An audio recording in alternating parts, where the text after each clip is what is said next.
Кез келген сабақта қолдануға болатын бұл кім ойыны.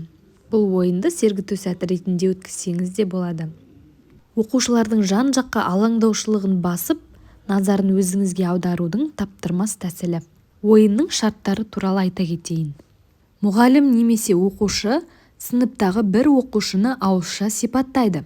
Оның бет әлпетін, сыртқы пішінін, киімін, сөйлеу мәнерін, әдеттерін тағы басқалардан келтіреді. Әрине ол оқушының есімін атауға болмайды.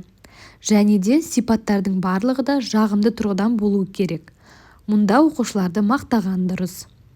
Бір-екі сипаттан кейін оқушылардан бұл кім, сіздер таптыңыздар ма деп сұрап, олардың жауаптарын тыңдайды. Оқушылар таппаса сипаттауды әрі қарай жалғастыра береді. Мысалы, бұл оқушының күлкісі өте әдемі. Ол есепті жақсы шығарады. Мәнерлеп оқығанды жақсы көреді. Бүгін ақ жейде киген. Бұл кім? Оқушылар сұраққа жауап береді.